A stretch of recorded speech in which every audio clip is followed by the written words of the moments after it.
A gente pode ficar de pé para fazer uma oração inicial? Em nome do Pai, do Filho e do Espírito Santo. Amém. Ave Maria, cheia de graça, o Senhor é convosco. Bendita sois vós entre as mulheres, e bendito é o fruto do vosso ventre, Jesus. Santa Maria, Mãe de Deus, rogai por nós, pecadores, agora e na hora de nossa morte. Amém. Santo anjo do Senhor, meu zeloso guardador, se a ti me confiou a piedade divina, sempre me rege, me guarda e governa, ilumina. Amém. Então vamos sentar para a gente começar?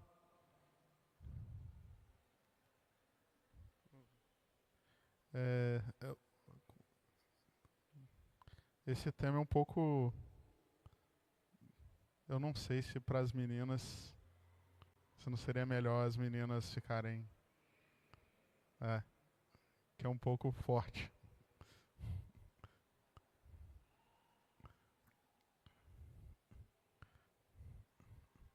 Bom, nós vamos falar dos males da internet, né, os perigos, e uma primeira parte um pouco mais teórica e uma outra segunda parte um pouco mais prática, né, para os pais. Bom, o que a gente precisa saber, né, em primeiro lugar, é a internet em si, ela é um instrumento que não é nem bom e nem mal. É um instrumento neutro, ou seja, a gente pode utilizar para o bem, a gente pode utilizar para o mal, né, de acordo com a nossa vontade. Muitas pessoas usam para o bem, outras tantas usam para o mal. As pessoas que usam para o mal, né, Nosso Senhor já fala no Evangelho, que os filhos das trevas, eles são muito mais espertos que os filhos da luz. Né? E os filhos das trevas, quando eles utilizam a internet como um instrumento, eles utilizam baseado no fato, né, num fato bem que deveria ser muito notório para todo mundo, de que o ser humano, ele é um pouco espírito e um pouco animal. Ou seja, a gente tem a nossa dimensão espiritual e nossa dimensão animal. Ou seja, nós somos corpo e alma. O nosso espírito tem um apetite espiritual, ou seja, uma vontade, um impulso que nos empurra para o bem. E o nosso corpo, nossa parte animal, tem dois grandes impulsos, dois grandes apetites. Um que nos empurra para os prazeres, para as coisas fáceis, que é a concupiscência, e outro que nos empurra para coisas mais árduas, para a superação, para a competição. E isso é o que nós chamamos de irascibilidade. Esses apetites que nos impelem para os prazeres ou para a irascibilidade, eles não são maus. Né? Quando a gente fala de prazer, a gente tende a pensar como se fosse um pecado. Prazer não é pecado. Né? Prazer é uma coisa que Deus colocou na realidade como algo bom. Só que com o pecado original nós ficamos desordenados interiormente e a gente acaba colocando as coisas fora de lugar, ou seja, buscando o prazer acima daquilo que vale mais do que o prazer, acima do bem, por exemplo, e aí que vem o pecado. Né? Só para a gente fazer uma introdução de um assunto muito complexo, mas de uma forma bastante simples. Quando a gente vai pensar no processo de aprendizado e de ensinamento, de ensino, né, nós entendemos que nós podemos ensinar tanto animais como pessoas. Todo mundo concorda? Quando eu ensino pessoas, eu chamo de educação. Quando eu ensino animais, eu chamo de adestramento. Certo? O ser humano, que é pessoa e que tem que ser educado, como nós falamos lá no início, ele tem também um aspecto animal. E por isso, existe algo da educação que é semelhante a um adestramento. Vocês entendem? Ou seja, a educação, ela foca sobretudo na inteligência e na vontade. Só que isso a gente não nasce exercitando isso. Isso a gente vai adquirindo com o tempo. Muito de nós é muito parecido, quase igual aos animais. Aquilo que acontece com os animais. Né? E quanto mais, entendam bem, quanto mais desenvolvido o espírito, mais domínio o espírito tem sobre o animal que existe dentro de nós. Quanto menos desenvolvido o espírito, mais forte o lado animal. Certo? Uma criança, ela não tem praticamente nada do espírito desenvolvido ainda. Ou seja, uma criança, antes do uso da razão, né, o seu processo de educação é muito parecido com o adestramento. Ou seja, você vai ali fazendo condicionamentos com a criança. Né? Por meio de repetições, ela não vai entender o que você está fazendo, mas não precisa, ela só precisa, ou seja, receber estímulos para que ela saiba o que ela deve fazer e o que ela não deve fazer. Na medida em que nós vamos desenvolvendo, nosso espírito vai ganhando força e a gente precisa estimular o espírito. Qual que é o problema? O problema é o seguinte: quanto menos a gente desenvolve o espírito, mais forte continuam esses apetites animais, mesmo se a gente é adulto. O que já faz a gente imaginar que a internet, como um instrumento para pessoas que querem adestrar seres humanos, vocês entendem que a internet é um meio da gente ensinar coisas boas e coisas mais. Quanto mais fraco o espírito, mais fácil de ser adestrado o ser humano. O ser humano pouco espiritual, ele é mais manipulável. Certo? Todo mundo concorda? Agora, se isso é verdade para o adulto que não desenvolveu o espírito, imagina como isso não é verdadeiro para uma criança. Que nem se espera que ela tenha desenvolvido ainda a sua inteligência, a sua vontade. E para o jovem, sobretudo o adolescente, que está nesse processo de transição, em que sua inteligência e sua força de vontade são bem mais enfraquecidas do que de uma pessoa que é madura. E aí que a gente traz aqui o problema. Né? A internet ela é perigosa de forma especial para a criança, para os adolescentes, para os jovens e para todas aquelas pessoas cujo desenvolvimento não fez florescer o espírito de modo a ser capaz de controlar os seus apetites animais. E a gente sabe muito bem que hoje em dia a maioria dos adultos estão assim também. Certo? Como é que as pessoas que estão por trás dos males da internet, dos perigos da internet, fazem para conseguir adestrar as pessoas? Eles utilizam, né, como um ponto de uma espécie de anzol para puxar justamente esses apetites que nós temos. Ou seja, nós temos um desejo natural, um impulso natural de prazer. Nós temos um desejo natural, um impulso natural de poder. E as pessoas utilizam isso. Né? Desde para coisas muito simples, como o marketing mais banal. Ou seja, se você tem um produto para ser vendido, você precisa despertar interesse, despertar desejo, certo? Isso não é necessariamente algo de ruim, de pecado, de nada disso. Isso é normal. Porque se ninguém desejar o que você tem para vender, ninguém vai comprar, você não vai vender e pronto, acabou. Certo? Então, todo o processo de ensino, de marketing, etc., trabalha com isso. E as pessoas que são especialistas nisso entendem muito bem como funciona. E as pessoas que querem incutir em nós ideologias, vícios, etc., sabem isso melhor que todo mundo. Né? Então, o que eles usam? Olha, existe no ser humano um impulso para o prazer. O impulso para o prazer se manifesta, sobretudo, para 3 direções. Quais são os 3 principais prazeres do ser humano? Né? O prazer da comida, o prazer do descanso e o prazer sexual.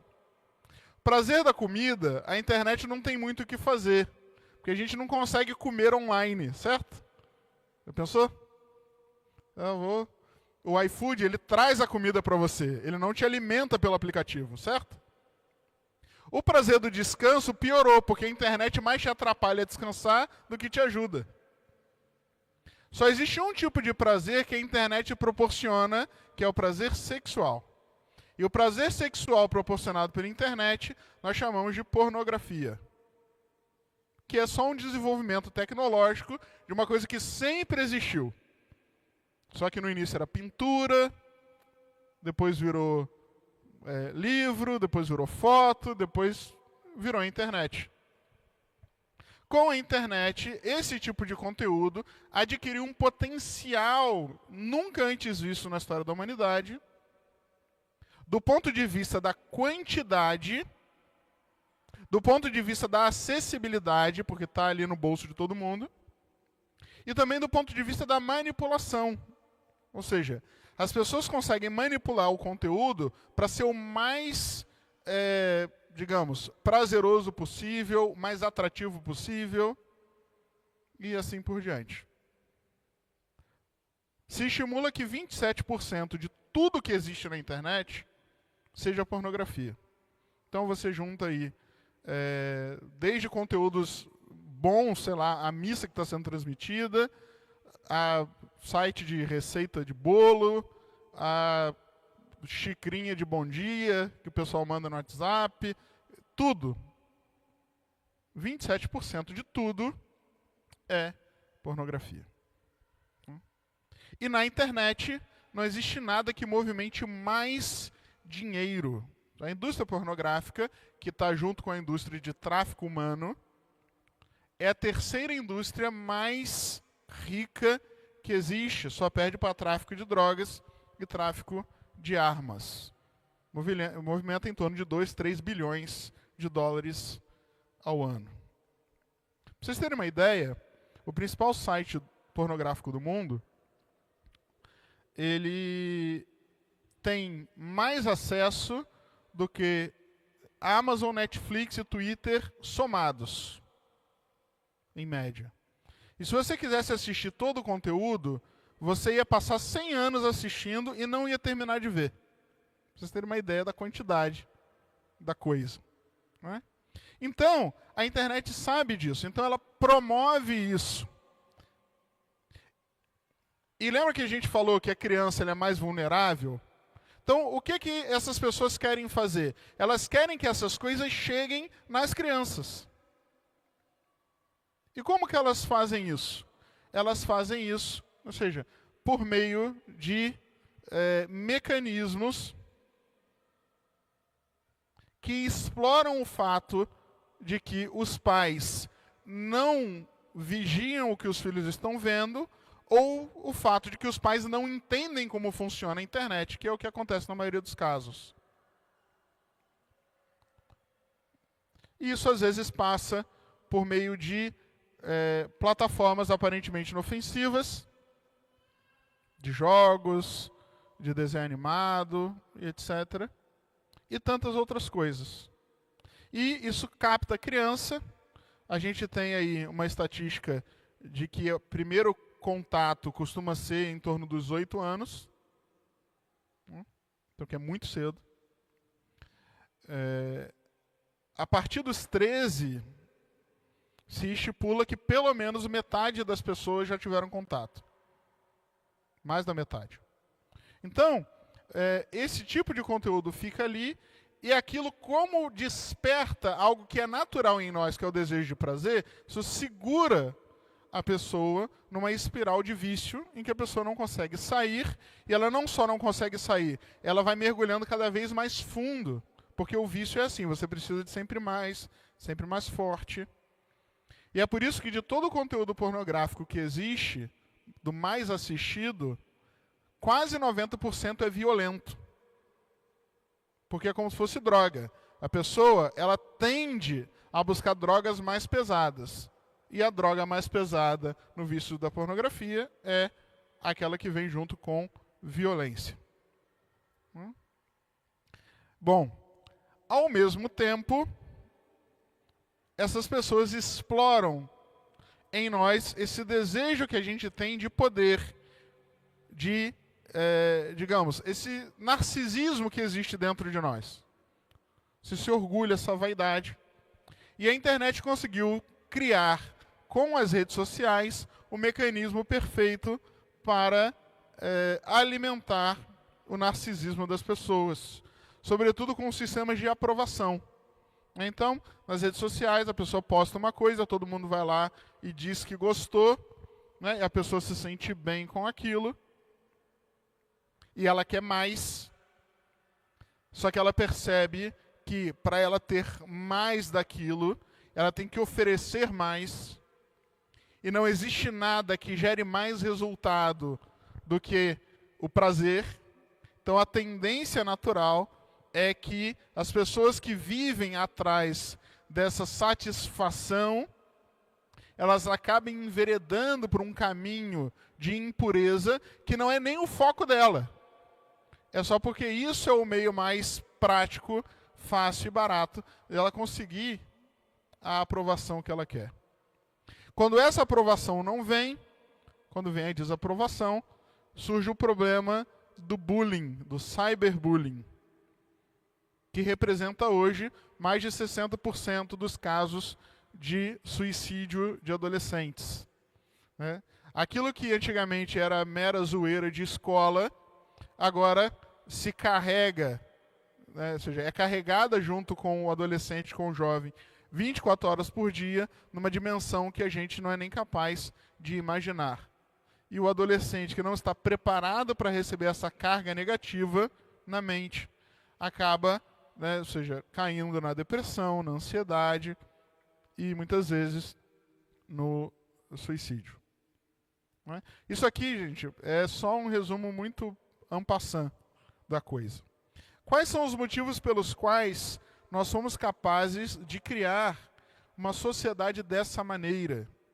Em primeiro lugar, existe uma concepção subjetivista da pessoa e da liberdade. Ou seja, nós, modernos, temos uma visão muito subjetivista. Ou seja, as coisas não são boas ou mais porque são boas ou mais. É tudo baseado naquilo que eu gosto, naquilo que eu quero, de como eu me sinto diante das coisas. Isso gera uma moral permissiva. Né? Ou seja, tudo é... isso não tem nada demais. Não é? Então, sei lá, há 10 anos atrás, 10 anos não, 20, né? Anos 90, estava todo o povo brasileiro vendo criança dançando na boquinha da garrafa no Silvio Santos, e todo mundo achava que isso é a coisa mais normal do mundo. A gente sabe que é assim. Né? Então, a mesma coisa com as roupas. Então, as crianças vão se vestindo, né, de uma maneira, né, que a gente sabe como é, e hoje em dia, quem é mãe aí sabe muito bem a dificuldade, mãe de menina, de comprar uma roupa decente para uma criança, e a gente vai achando que isso é tudo normal e natural. Então, essa moral permissiva vai permitindo que se alastre na sociedade o caminho, ou seja, a mentalidade que proporciona esse tipo de caos que a gente vive. E que é também consequência de um pensamento nihilista. O que é o pensamento nihilista? É a pessoa, olha, ela não tem nada de realmente importante, de valor. Não tem Deus, a família já foi toda detonada, ou seja, é tudo muito vazio. A pessoa, ela vive só na busca daquela satisfação imediata, porque ela não consegue enxergar nada além disso. Junto com isso, né, claro, não dá para a gente aprofundar demais, mas junto com isso, existe toda uma engenharia social. O que é engenharia social? Existem muitas pessoas muito importantes que ficam pensando maneiras de fazer com que a sociedade fique desse jeito. Então, Então, se a gente para estudar um pouquinho de filosofia, de história da pornografia, a gente vê que tudo isso que a gente está lidando hoje já estava nos livros nos anos 40, nos anos 50, nos anos 60. São pessoas que pensaram como verdadeiros engenheiros. Né? O engenheiro ele vai lá, desenha uma obra e depois as pessoas constroem. Então, muitas pessoas, muitos filósofos construíram tudo isso. Numa época em que falar essas coisas parecia uma loucura total. E que hoje é a pura e seca realidade. Ou seja, isso foi construído. Né? Agora está muito em alta, né? Muito em voga o assunto da maneira como o algoritmo favorece a pedofilia, etc. E a gente vê justamente isso, ou seja, se não tem alguém para construir a matemática que vai gerar esse tipo de resultado, a coisa não existe. É o ser humano que está ali, não é a máquina. Não é? Com relação a essa coisa da permissividade também, né, às vezes, né, a gente escuta casos assim, né, sobretudo acontece muito com pais de meninos, né, essa ideia de que apresentar conteúdos eróticos para o menino é algo positivo. Não, isso é bom, porque menino tem que ser homem mesmo. Sem perceber que você está destruindo no menino aquilo que vai ser o fundamento da sua verdadeira masculinidade. Além da engenharia social, nós temos toda uma pressão de mercado, ou seja, a pornografia, as redes sociais movimentam muito dinheiro, então tem muito interesse financeiro. Né? A gente sabe que, infelizmente, o tráfico de crianças, né, o tráfico sexual e humano, muitas das vezes são os próprios pais que vendem as crianças. Né? Ou seja, muitas vezes essas crianças que são exploradas na internet são os próprios pais que colocam para receber dinheiro, certo? Isso existe muito. Existe um problema também, ou aí isso varia de país a país, ou de ausência de leis, ou de ausência de aplicação de leis de combate, não só a pedofilia de fato, que é crime em praticamente todo lugar, mas a pornografia praticamente não existe. Ou seja, é muito difícil a gente conseguir pensar num país em que isso é criminalizado. No Brasil, por exemplo, não é, mas deveria ser. Né? Porque está tudo interligado, é uma indústria criminosa, uma indústria de morte, e, ou seja, não existe nada, nenhuma força que tenta de fato combater isso. Se a gente para um pouquinho para pesquisar, existem pessoas que lutam contra isso, existem pequenas instituições, mas é tudo uma pequena gota no oceano, que é importante. Mas a gente, ou seja, é como se fosse uma batalha de um lado só. Não é? E existe, da parte da maioria das pessoas, uma certa confusão e apatia, mesmo dentro dos ambientes nossos, católicos. Ou seja, as pessoas não entendem muito como isso funciona, né? Ou também não se importam tanto. As pessoas não têm dimensão, as pessoas não têm ideia da dimensão do problema, da coisa. A maioria das vezes, sobretudo no ambiente de igreja, as pessoas olham como se fosse só uma questão moral. Ah, isso é um pecado. Não é isso? É um pecado contra o sexto mandamento. Que a pessoa vai lá, comete, aí ela confessa, até ela conseguir vencer e está tudo bem. Não é só uma questão de pecado. Pecado é o pior de tudo, que a alma vai para o inferno. Só que isso traz consequências mentais, sociais, biológicas, de saúde mesmo. E na maioria das vezes, se a gente fica olhando só como se fosse mais um pecado como qualquer outro pecado, a gente tende a desconsiderar todos esses outros fatores que são importantes. Né? Por mais solitário que pareça esse tipo de coisa, né, esse tipo de vício não afeta somente a pessoa que consome. Isso afeta muitas pessoas. A família, isso afeta e alimenta as pessoas que estão por trás da indústria, seja por própria vontade, seja contra a própria vontade, porque muita gente da indústria pornográfica está lá como escravos, de fato. Então, é esse tipo de coisa que vai fazendo com que a gente chegue nesse estado que a gente está hoje de normalização e que, né, não deixa com que muitas vezes os pais percebam os riscos que estão correndo em deixar a criança com acesso à internet, né? Porque a gente tem aquela ideia de que ficar na rua é perigoso, e a gente não percebe que ficar na rua, mesmo no lugar mais lá no Rio de Janeiro, é mais seguro do que ficar dentro de casa com o celular. Né? Porque o mundo inteiro, ali você tem os 2, 3 bandidos da rua querendo te roubar, te matar. E na internet você tem gente do mundo inteiro. Né? Sobretudo os pais de crianças que jogam online, e você tem ali milhões de pessoas que têm acesso por meio do chat a conversar com essa pessoa, com essa criança. Crianças que têm acesso à rede social aberta, que qualquer pessoa pode chegar lá e mandar uma mensagem, mandar uma foto, mandar uma proposta. E às vezes os pais pensam assim, meu filho não dá trabalho, fica o dia inteiro no quarto. Então esse que é o problema, né? Era melhor que ele ficasse na rua, né? Muito mais saudável. Então, gente, por causa do tempo, né? Só um resuminho da coisa para a gente ficar um pouco mais atento, mais alerta com relação a isso, e para a gente entender um pouquinho dos motivos mais teóricos por trás da situação. Agora a Eliane vai falar um pouquinho do aspecto mais prático, né, de alguns cuidados que a gente tem que ter, né, com as crianças, e no final a gente pode, né, tanto eu como ela, tirar dúvidas, enfim, comentar mais alguma coisa.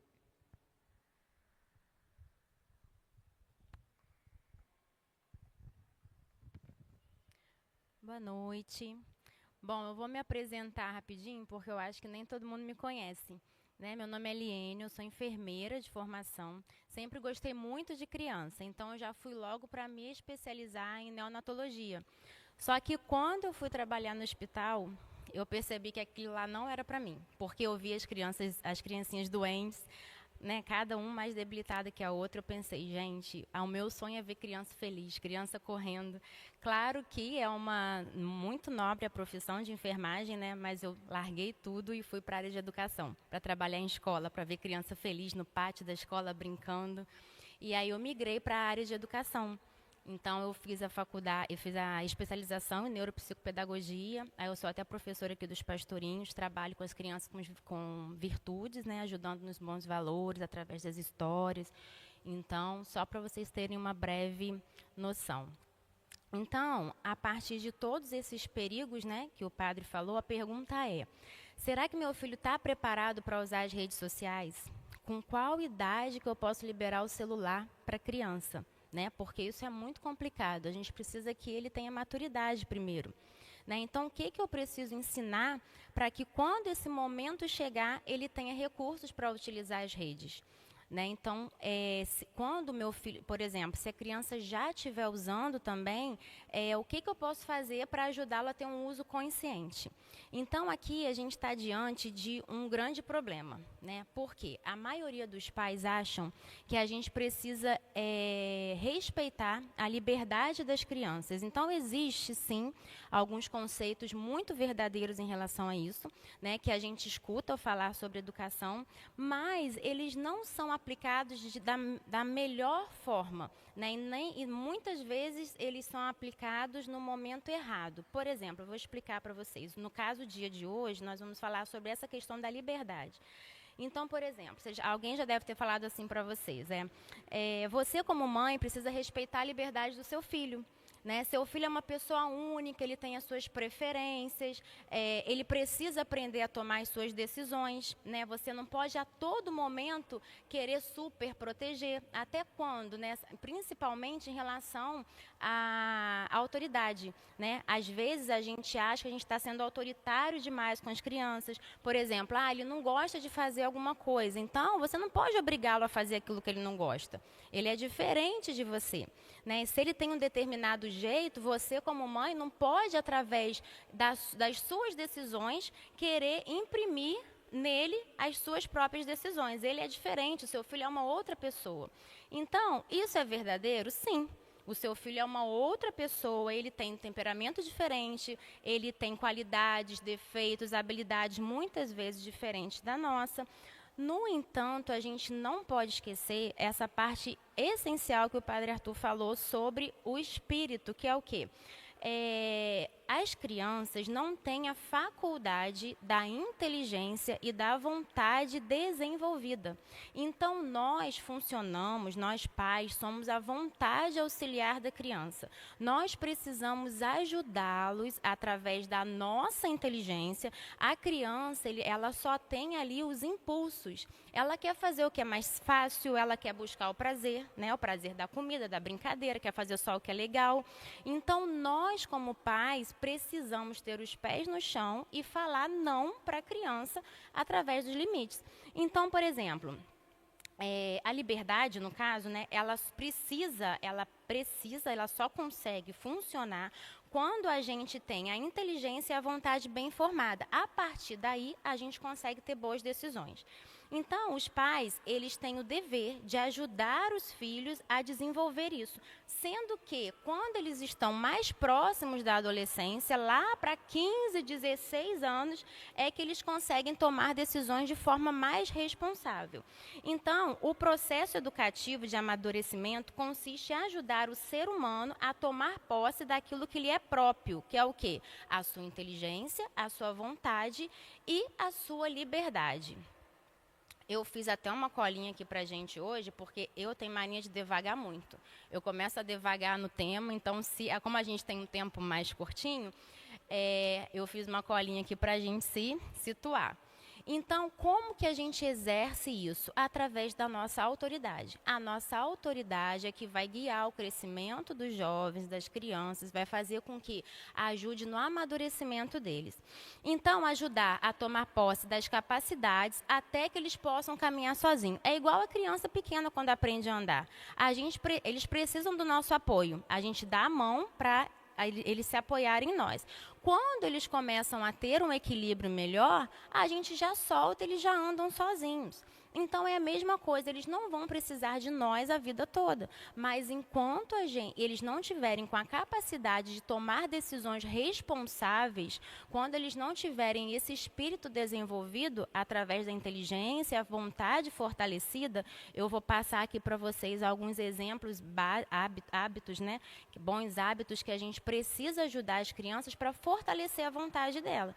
Então, enquanto isso, a gente está sendo o quê? Dando a mão para a criança, para ela aprender a andar sozinha e daí, então, ela conseguir tomar boas decisões responsáveis. Então, por que eu estou falando isso tudo? Porque a gente precisa preparar as crianças para o que eles vão ver nas redes sociais, né, na internet. A internet está aí e a gente precisa ajudar. A gente não adianta que a gente querer, não, meu filho não vai usar celular só quando tiver 15 anos, 16 anos. Muitas vezes eles vão para qualquer lugar ou para um restaurante, o coleguinha está com o celular do lado, ele não tem celular, vamos supor que você proibiu o seu filho de usar celular, mas ele pode ver no celular do coleguinha do lado, quando ele está em algum lugar. Então, a gente precisa preparar os nossos filhos para isso. E o problema não é a rede social em si, mas é como que a gente utiliza. Né? Então, é uma ferramenta, como o pai estava falando também, a gente pode usar para o bem ou para o mal. Então, a gente precisa ajudar usar a internet, no caso, para quê? Para contribuir para o nosso crescimento, para o crescimento das crianças e também para o bem do próximo. Esse é o critério que eu queria que ficasse hoje na mente de vocês. A gente precisa ajudá-los sempre a pensar no bem do próximo. Como que seria isso? Se a gente oferecer o celular antes, de forma, assim, antes, né, da idade, antes da vontade, né, força de vontade deles, ou até mesmo essa inteligência desenvolvida, eles não vão saber lidar com a forma adequada em relação a isso. Tá? Então, o primeiro critério, a socialização. O seu filho sabe conviver bem, né? Então, assim, redes sociais, a gente logo pensa, socialização, é uma rede social. Meu filho sabe se conviver bem com as pessoas, ele se relaciona bem offline com os irmãos, né? A questão de bullying, por exemplo, ela se agrava muito nas redes sociais, né? Então, por exemplo, a gente precisa ensinar isso através do respeito. Então, o nosso filho, no caso, ele sabe respeitar o próximo, ele sabe entender o limite do próximo, mostrar para ele que ele não pode se divertir a partir do sofrimento do outro. Então, é aquele critério que eu falei. Tem que ser sempre para o bem do próximo. Então, se eu estou fazendo alguma brincadeira ou algum apelido, qualquer coisa que seja, que está ofendendo o próximo, eu não posso me divertir através disso, né? Então, ensinar o respeito seria a primeira virtude em relação à socialização. E a gente percebe um descaso muito grande nos jovens, no caso nas redes sociais, que eles escrevem coisas sem responsabilidade nenhuma, simplesmente porque eles tiveram um pensamento momentâneo, vai ali e escreve. Ou seja, assim como acontece em ambiente escolar, em ambiente de brincadeira de pátio com as crianças. Deu na telha, eu vou lá e invento um apelido para o colega. Então, assim, não estou respeitando o limite do próximo, estou me divertindo, é aquela questão que eu falei. Aprender a conviver offline. A partir do momento que meu filho sabe conviver bem com as pessoas, que ele sabe se relacionar, aí sim ele vai conseguir ter um pouco mais de ferramenta para poder usar a internet também. Então, a gente precisa ensinar essas virtudes antes, né? Porque eles vão para as redes sociais com dificuldade nas relações humanas. Eles não sabem nem conviver no cotidiano, no dia a dia com os irmãos, por exemplo.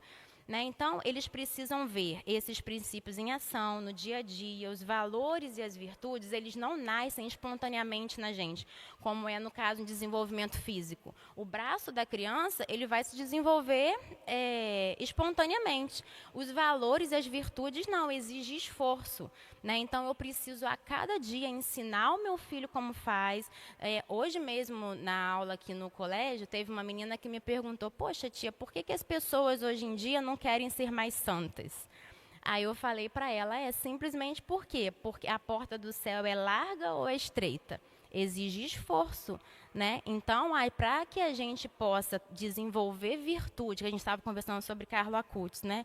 Então, para que a gente possa desenvolver virtudes, exige esforço. E os nossos impulsos, eles vão contra o que realmente é bom para nós. Então, o que é bom para nós, o que eu preciso buscar para ter a santidade, no caso, o meu impulso me puxa ao contrário. Né? Então, como que eu fortaleço a minha vontade? Justamente ordenando os meus impulsos. Então, é isso que a gente precisa fazer com as crianças. Ajudá-los a orientar esses impulsos para que eles fortaleçam a vontade deles. Então, nós somos diferentes dos animais, né? Nós podemos controlar as nossas reações, que são esses impulsos. Por exemplo, uma criança, né? Ela pode sentir fome, mas ela pode decidir não comer naquele momento, né? Então, por exemplo, a gente pode ensinar a criança que ela pode sentir raiva, né? Muitas vezes a gente fala assim, não pode sentir raiva, não pode... Não. A raiva é um sentimento, ela aparece, né? Se um coleguinha me empurrou e eu caí, eu tô com raiva dele, acontece. Só que apesar da raiva, eu posso decidir responder, por exemplo, com um sorriso, né? Então, assim, eu consigo ir ordenando esses meus instintos em não revidar, né? E tentar entender o que aconteceu, explicar para a criança. Então, em relação ao que eu estava falando, é saber a forma como que o que eu faço, apesar dos meus sentimentos. Então, eu estou com fome, mas eu posso decidir não comer. Eu estou com raiva, eu posso decidir responder aquilo com um sorriso, né? Eu estou cansada, mas mesmo assim eu posso cumprir com as minhas responsabilidades.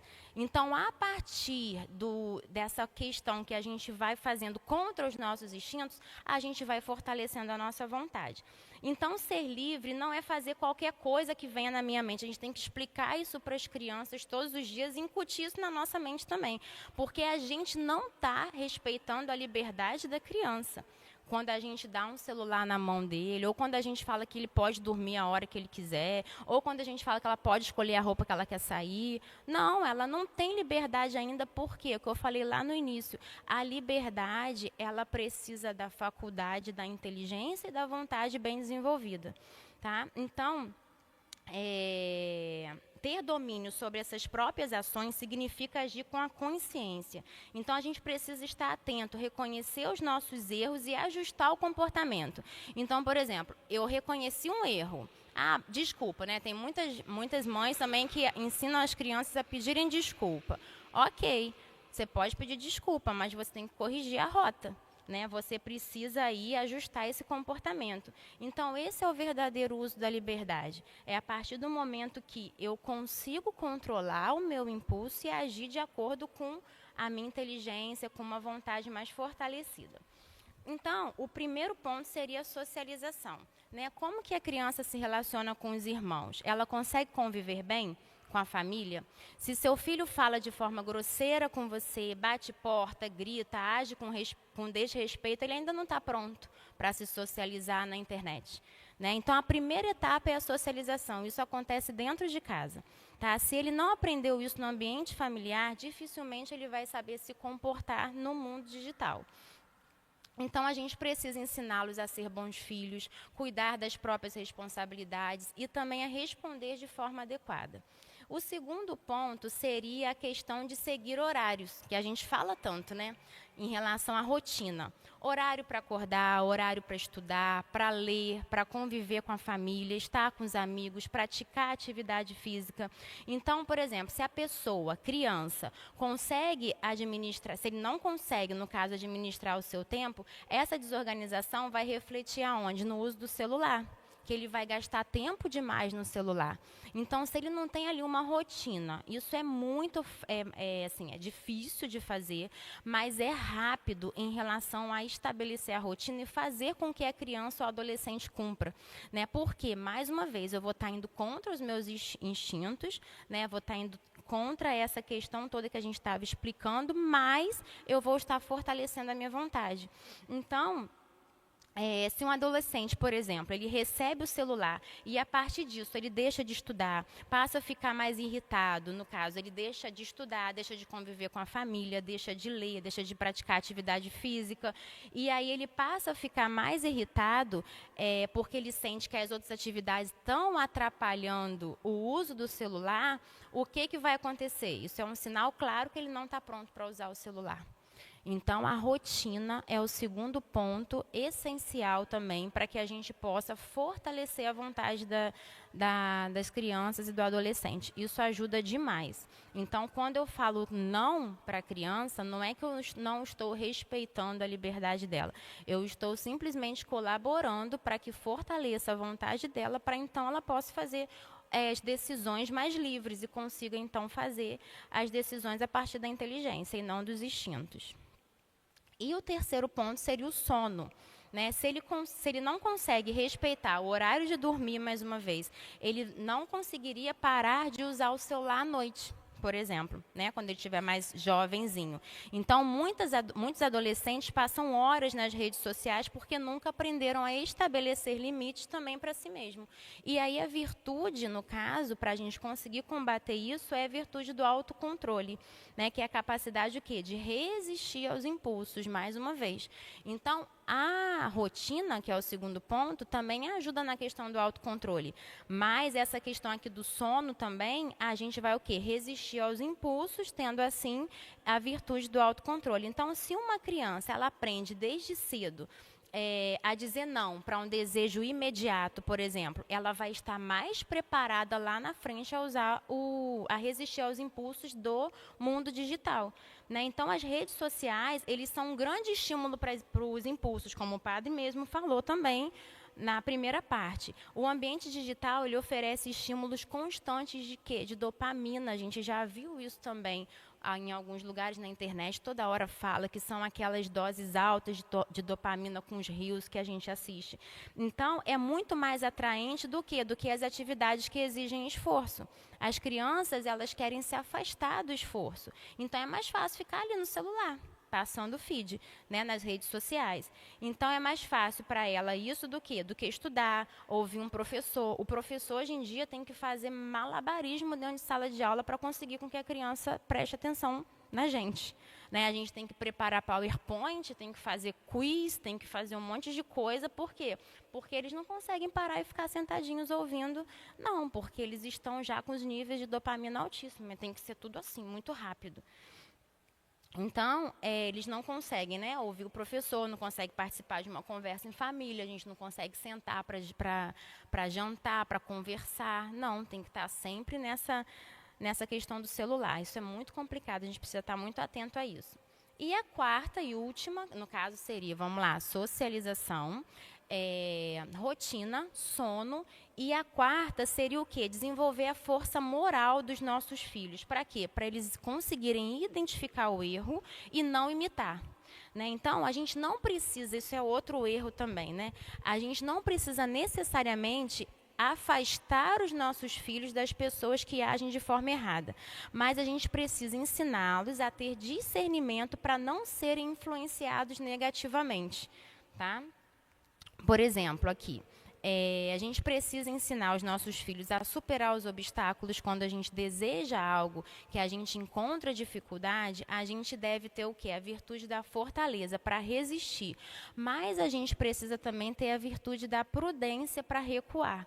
É aí que entra essa força moral, né? Então, mas aquele critério inicial que eu falei, buscando sempre o quê? O bem nosso e do próximo. Tá? Então, quando a gente diz não para um filho, a gente não está tirando a liberdade, como eu já falei anteriormente. Pelo contrário, a gente está ajudando a não ser escravos dos impulsos. Porque quando a gente não diz não, quando a gente não coloca o limite, ele está fazendo o que ele quer. E isso não é liberdade. Ele está sendo escravo dos impulsos dele, ele não vai ter força, que é a força de vontade, para conseguir agir de acordo com o que deva ser feito. Tá? Então, agora, né, como que a gente sabe se um filho está pronto para usar as redes sociais? Se ele tiver maturidade para isso, por exemplo, se ele consegue arrumar a própria cama, se ele consegue estudar com responsabilidade, se ele trata bem os pais, os irmãos, se ele tem respeito, né, porque senão, não. Se ele não sabe fazer isso, que é o básico no convívio familiar, ele não está preparado para usar as redes sociais. Né? Isso tudo é ensinado a partir de quê? Da autoridade dos pais. Então, Deus nos confiou a educação dos nossos filhos. A gente não pode falhar no que é mais importante. A gente precisa se esforçar. Tá? Então, Ele deu a autoridade, Deus deu a autoridade para a gente, para os pais, para que a gente exerça a autoridade para educar essas crianças para o céu. Então, antes de permitir que as crianças, no caso, entrem nas redes, é preciso avaliar se ele já desenvolveu essa virtude da responsabilidade. Então, por exemplo, o trabalho de uma criança e de um adolescente é o quê? É estudar. Se ele não consegue se dedicar aos estudos, se ele não consegue fazer as atividades, tirar boas notas, respeitar o professor, ele não está pronto para isso. Por quê, gente? Porque simplesmente, quando ele chega nas redes sociais, é tudo diferente. Na internet é tudo diferente. Ele pode acabar o quê? Abandonando de vez essas responsabilidades dele e acreditar que ele vai querer ser um influenciador digital, que ele vai ganhar muito dinheiro fácil. Por quê? Porque eles, como eu falei, não têm essa vontade, essa inteligência desenvolvida, eles acreditam no que está ali. Então, eles acabam tirando conclusões precipitadas com base em fragmentos de informação. Eles veem uma parte da vida, é igual aquela questão que a gente fala, você vê o palco, mas não vê os bastidores. Né? Ele vê uma parte da vida das pessoas e acha que ele não precisa estudar. Esse negócio de CLT também, que saiu, as crianças ficam repetindo isso sem parar, de CLT, que não quer ser CLT, tem até musiquinha de CLT, que eles ficam cantando. Porque eles ouvem isso, às vezes, as crianças, que nem têm celular, nem têm acesso ao celular, ficam repetindo que o coleguinha viu também no celular. Então, não querem ser CLT, não. A nossa geração dos nossos filhos vão ser tudo empresário, porque CLT, eles falam que eles não querem ser. Então, a força moral é o quê? Essa capacidade de se afastar dos conteúdos prejudiciais, que é algo que tem muito na internet. Então, se as crianças não tiverem essa força moral, eles não vão conseguir. Vão sucumbir quando começarem realmente, de fato, a ter acesso. Então, é muito importante, a gente tem que estar atento a isso, tá? Então, para a gente concluir, a resposta para o nosso tema de formação, né, que é o quê? Como proteger nossas crianças e adolescentes dos perigos da internet. Nós já vimos todos os perigos que tem o Padre Arthur, e isso porque ele falou um breve resumo, né, porque é muito. A gente precisa acordar, porque o que tem na internet não está fácil, não.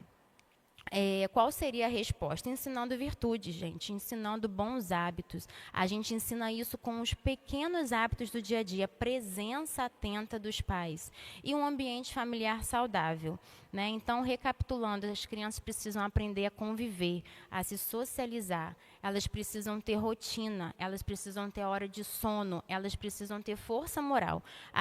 Eles precisam ter coragem para dizer não para algo que é errado, né?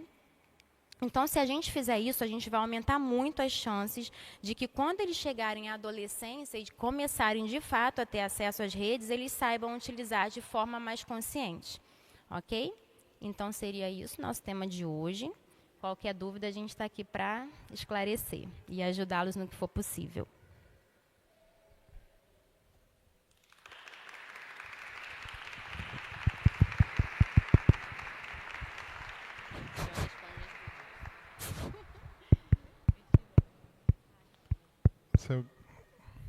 Se alguém quiser falar alguma coisa, perguntar alguma coisa, para a Liene, para mim. Oi, Letícia. Vai falar no microfone?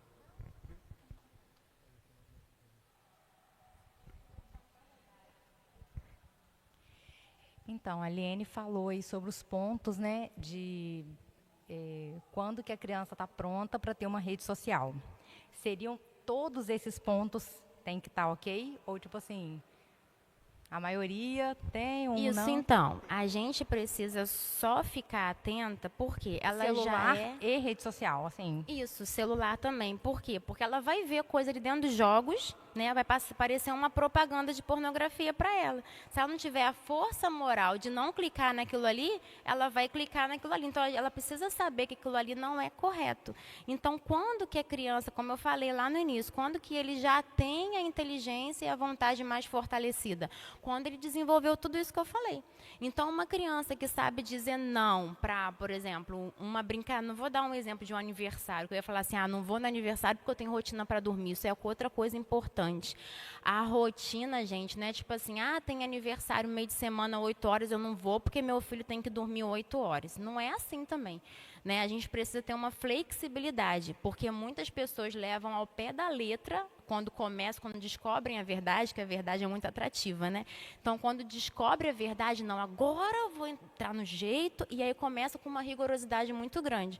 Então, não é assim que funciona também. A gente precisa ser atento aos nossos filhos, né? Então, cada um tem um temperamento, cada um tem um jeito de ser. Então, eu preciso, no dia a dia, agora, fez uma rotina, agora é horário de brincar, de estudar. Não, mas eu não quero fazer tarefa de casa, eu quero brincar. Não, agora é horário de estudar. É aquele negócio que eu falei, quando a gente diz não para um filho, a gente não está tirando a liberdade dele. Pelo contrário, a gente está fortalecendo a vontade dele e ajudando a ordenar esses impulsos. Então, a partir disso, rotina estabelecida, consegue cumprir a rotina, ou seja, tem uma vontade mais forte. Hora de sono, já consegue dormir no horário certinho? Já vai saber quando você mandar desligar o desenho ou o jogo, qualquer coisa que ele estiver fazendo, ele vai conseguir parar.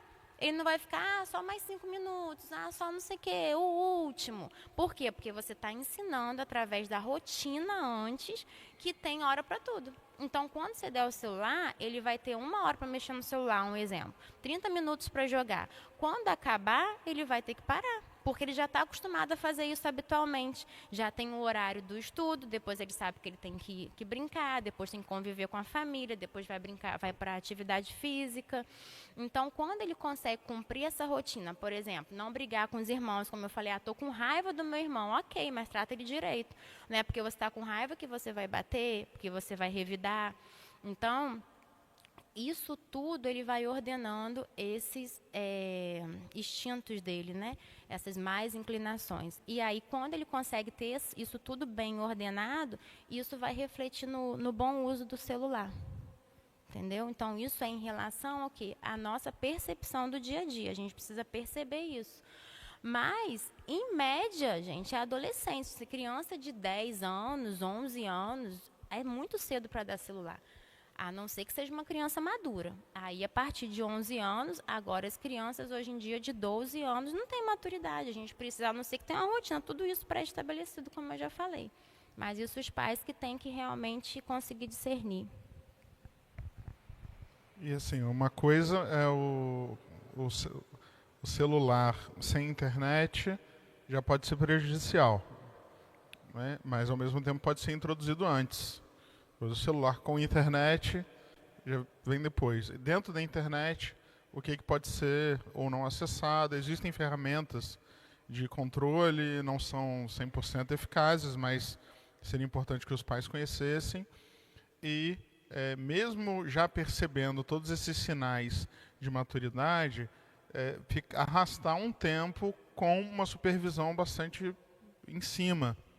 Até você ter, normalmente só vai acontecer com o adolescente já um pouco mais velho, até você ter aquela segurança de, não, tudo bem agora, né, vai continuar sendo perigoso, mas digamos, dá um pouco para suportar aí o risco. E existem alguns mecanismos muito simples que podem ajudar. Por exemplo, o horário e o local do uso, né, da internet em casa tem que ser horários e locais que sejam mais ou menos ali públicos. Então, por exemplo, em vez de você deixar o computador... Seu filho quer jogar um jogo, tudo bem, não é um problema jogar um jogo, né? Agora, veja se é online, se não é. Se não for online, é melhor. Online é mais perigoso. Se for online, tem chat, é sala fechada, você sabe quem são os amigos que estão jogando junto. Tudo isso tem que ver. Agora, por que você não coloca isso na sala da sua casa, onde você está passando, entendeu? Onde você está escutando. Mesma coisa o celular. Eu já acho que meu filho já pode usar um pouco do celular. Beleza. Mas ele não vai usar, sei lá, dentro do quarto.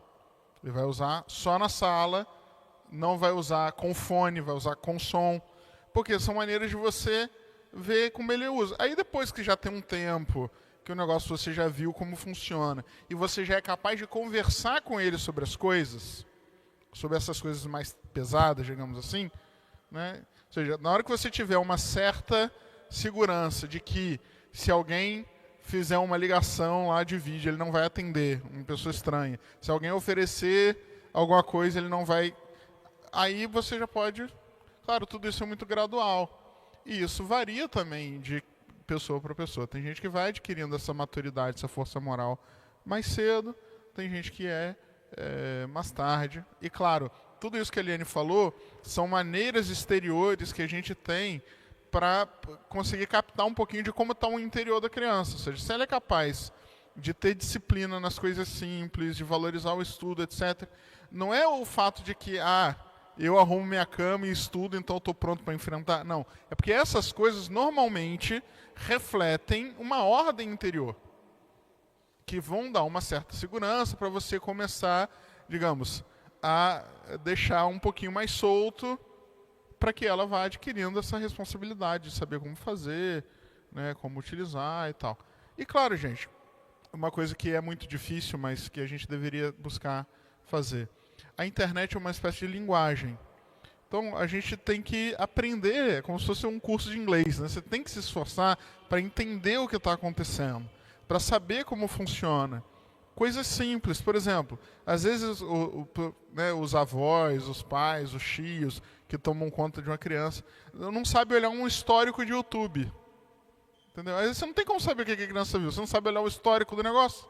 Então, ir olhar, entendeu? Ver essas plataformas, esses meios de controle, todas essas coisas, para você, sabe, conhecer. Meu filho está acompanhando, sei lá, um youtuber lá que ele gosta. Vai lá descobrir o que esse cara é, quem esse cara é, o que ele está fazendo, o que ele está falando. Porque tem muita coisa que engana, né? Acontece muito com os desenhos animados. Hoje, os desenhos japoneses, os animes, né? Que a criançada hoje gosta muito mais de anime do que dos desenhos normais americanos. Então, tem muito anime erótico. e que a pessoa entra naqueles sites de anime, Crunchyroll e tal, e tá tudo misturado. E às vezes a pessoa que é mais velha, que é meio inocente com essas coisas, olha lá, é desenho. Entendeu? Tipo assim, não percebe maldade. Mas tá passando um negócio desse, tá vendo um desenho, qual é o nome do desenho? Pesquisa na internet, o que você está falando, E não ter medo de proibir as coisas. Porque às vezes os pais também têm medo de grito de criança. Ah, que se eu proibir, meu filho vai falar que eu sou a pior mãe do mundo, não sei o quê. Entendeu? Vai fazer o quê? Se o seu filho quiser te jogar na frente de um caminhão, você vai ter que proibir também, mesmo se ele reclamar, entendeu? Então, a gente não tem que ter essa... Porque senão a gente cai naquela mesma armadilha que eu falei lá da aprovação social.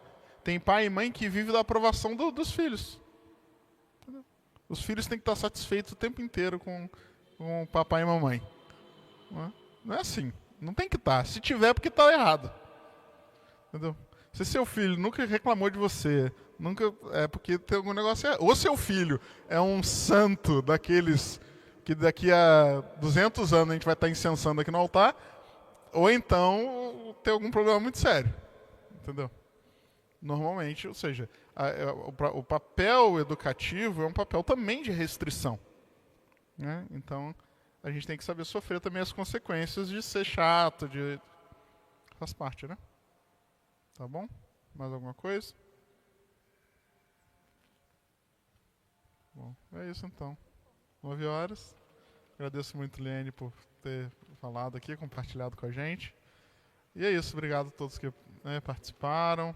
Que vocês possam levar tudo isso aí para a vida de vocês, para aplicar na família, para ficar atento, para espalhar para os outros, falar com as pessoas também, né, dos riscos, que as pessoas têm que tomar cuidado. A gente tratou aqui alguns poucos aspectos da coisa, tem muito mais, né, mas nunca vai ser exaustivo tratar desse assunto que domina tanto a nossa vida hoje em dia, né? Ou seja, a nossa vida hoje está 100% dominada pela internet, então é importante a gente estar sempre tratando desse assunto também.